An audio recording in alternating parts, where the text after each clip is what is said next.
Hello and welcome to another Daily Muppet. In this video, we are talking about Matheus Cunha, United's first here we go of the summer, first signing of the summer, the one we've been expecting for some time, just waiting for the final game of the weekend for that release clause to become active. Huge signing for Manchester United. Never in doubt. A player who absolutely wanted Manchester United and Manchester United only. Why? We can only wonder. But you can only say it's a great job from the team involved in bringing in a player of his quality, Premier League proven, one of the best goal scorers and one of the best forwards overall in the league this season. Probably in their top seven, top eight, in my opinion, at least looking at the numbers overall and considering context and all of that. A lot of personality, bags of attitude, but seemingly in the right way. And the more that I've looked into this, the concerns that I had early on when he was having some disciplinary issues have definitely been uh, quelled. And I think that for me, it's somebody I think will be spectacular for United and really looks good. So I want to talk a bit about the detail and exactly why this should be such a good signing for United and what it means moving forward here. So let's take a look at Matheus Cunha and credit to Fabrizio Romano. I like the edit. This is a nice clean edit of the picture of the kit and all of that, and he's gonna look good in red. He's gonna look good in red. So obviously Cunha here.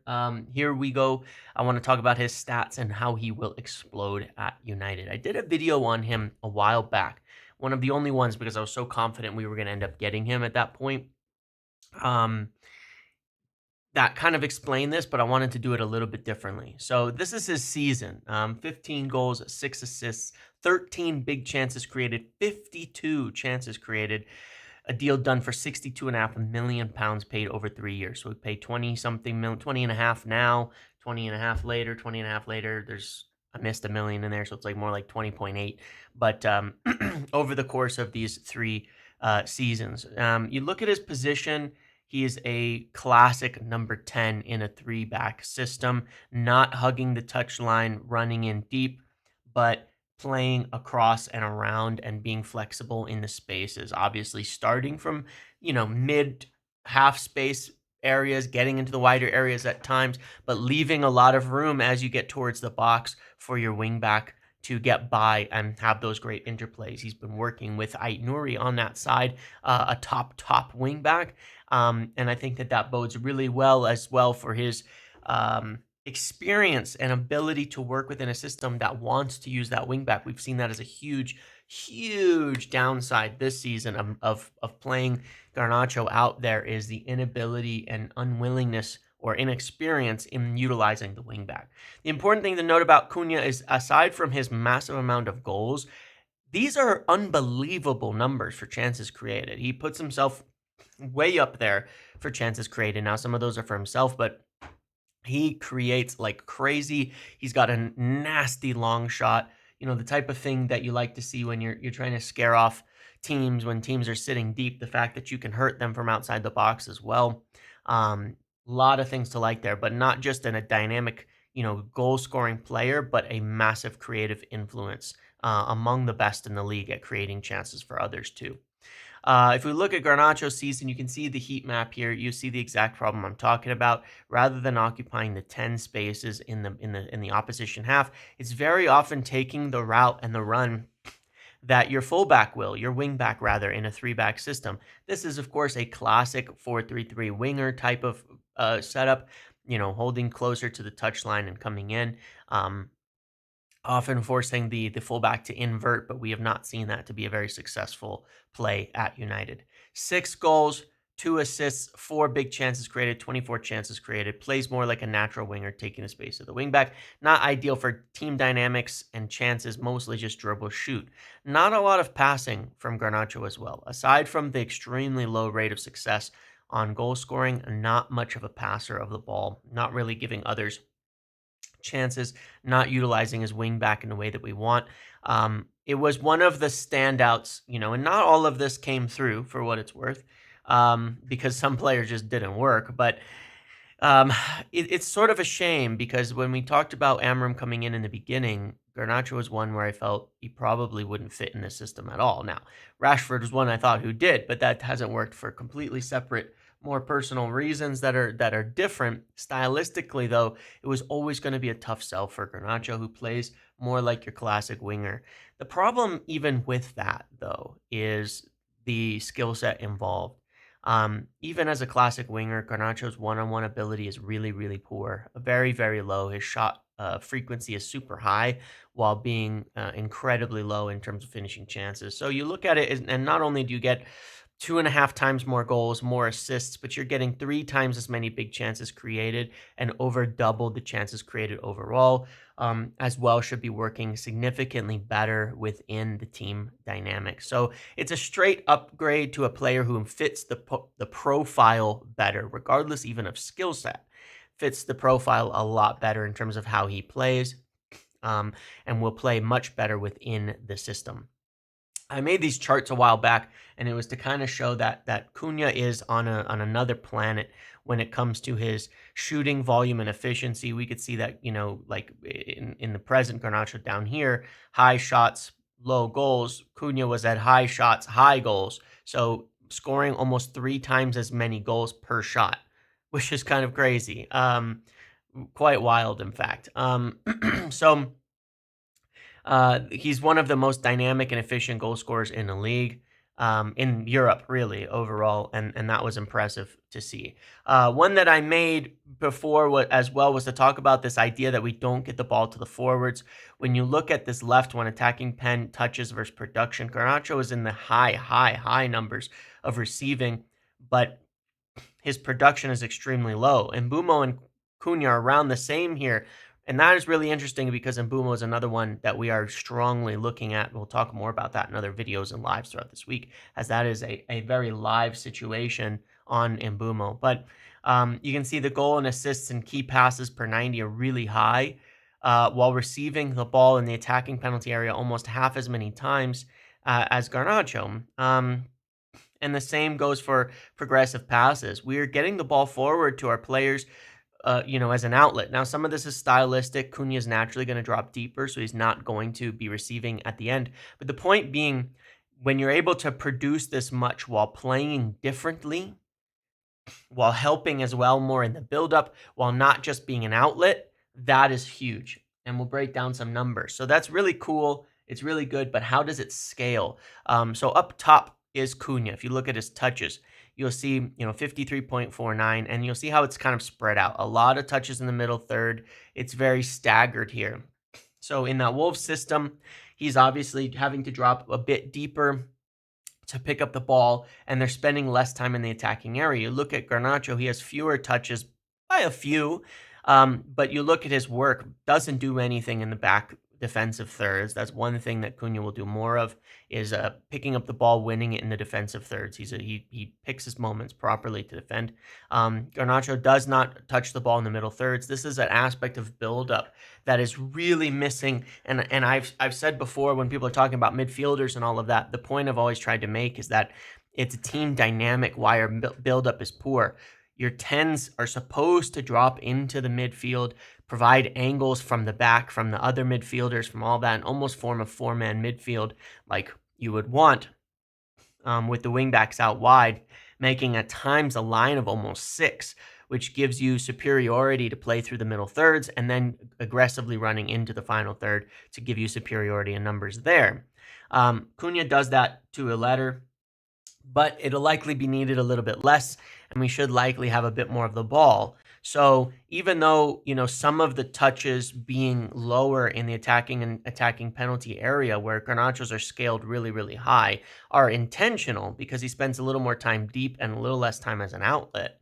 Garnacho touches the ball less, but it's usually scored towards the attacking and final third. But United do have more possession than Wolves did, 7%, which isn't insignificant at all. It's quite a lot of possession.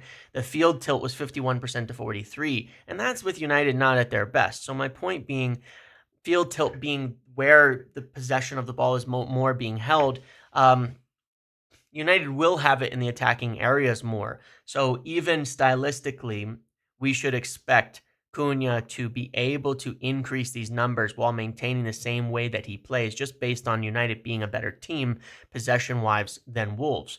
Cunha can expect to see then probably 10 to 20% more in the final third and attacking areas than he does now. That is, he should absolutely be able to do that. So, doing a little bit of a basic math scaled up here, goals, I would expect him to be at, if you just scale the numbers a little bit, 17 goals, 8 assists, 15 big chances created, 60 chances created. And honestly, in total, I think that United should reasonably expect to see a gain of about 15 net goals from the Cunha upgrade between him and the chances he's creating for others. Scoring goals was a huge factor. Not finishing chances was a huge factor. This could scale even significantly higher simply because United were finishing well below XG. Cunha finishes well above, but I don't even want to consider that. I just want to consider the basics of his production and what it can add to the team compared to what we had before. So, just between goals and assists and what he's going to do, realistically, coming into the Premier League, from another team in the same system, you're not going to see that kind of adjustment. Obviously, this is a prediction based on stats, but I think it's very realistic to assess that. It's very ordinary to assess that. That a player could come into a very significantly underperforming position that isn't not getting chances, that isn't not getting opportunities, and be able to get more opportunities and convert them better. 15 more goals would very likely bring United up 5 to 8 league positions. When you look at this, United are here 15th in the league at the end with 44 goals scored, so low. 56 on XG. If they just finish their chances, we'd probably be around 10th. So this is one of the big factors that United have been thinking. And the other factor is the front three. I did a video about United's front three and their goal scoring. The rest of their team doesn't actually score that poorly. They're like 8th. But United's front three, or I think it's actually 5th. United's rest of team scores 5th most goals, but their front three was 19th on goal scoring. So if Cunha alone would bring the front three's goal scoring up from 19th to about 10th, and I think that would put United as a goal scoring team closer to 8th to 10th just with Cunha alone. And this is the view. This is the view of what impact he will have. They really firmly believe this, that obviously we need. It's not to say the system, everything is perfect, everything's working great, and all we need is one player to plug in and it'll work. But Cunha is, in essence, a plug-and-play, direct, straight improvement that should require little to no adjustment to the team and to the Premier League, who's proven and who does so much more than just score goals and add to it as well. But the point being, the forwards have been the biggest difference. It was never more on display as it was against Aston Villa once again, when United were dominant for the first 45 minutes, really, before even the red card, totally dominant, could not score. Mount getting chances left and right, can't score. Højlund chances, cannot score. Just goals. That should have been a 5-6 goal runaway. That ends up being 2 goals because Ahmad finally, at right wing back, gets in and starts making things happen. So, it's huge. It really is, and it falls under their assessments. Now, look, nobody can predict the future. Nobody can predict the future, but there is such solid statistics and evidence that suggest why this is such a good signing, and that's my expectation. That's what I think when I would look at this transfer and say, what should it do for it to be successful, given the quality of the player and given everything involved. He should be hitting still 15 plus goals, 8 plus assists, 6 plus assists, and United should be scoring a minimum of, just with Cunha alone, they should be getting up into the high 50s to low 60s from goals. That's what I would consider it to say, good, it's worked as expected. If it doesn't, I want to know why it doesn't. But that's what should be expected. That's what should be done by this. And goals, goals, goals. That was the theme. That was the word. That was the discussion from Amorim. That was the discussion from above. That's the focus for this window. Goals, goals, goals. This team does not score goals. This team has not scored goals in years.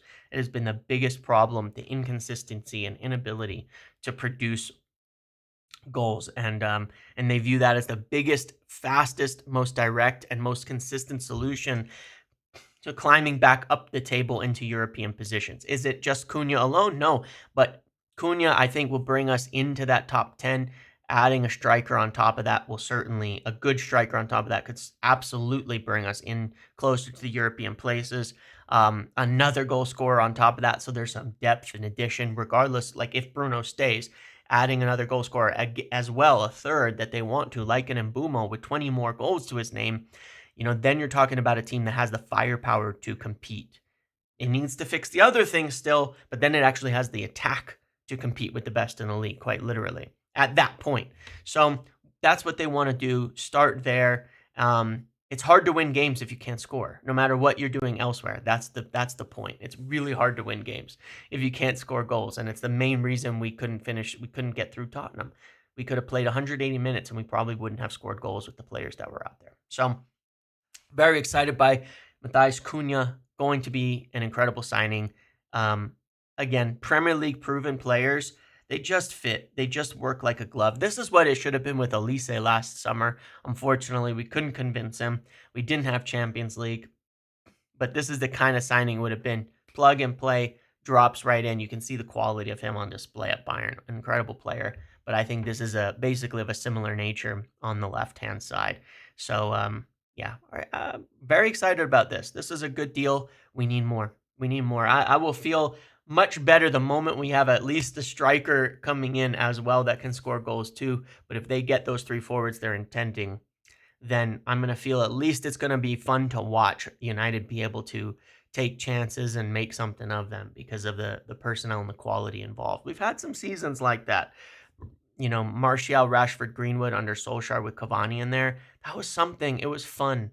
It was at least fun. We were not a perfect team, but it was fun to score goals and have people scoring goals at that time.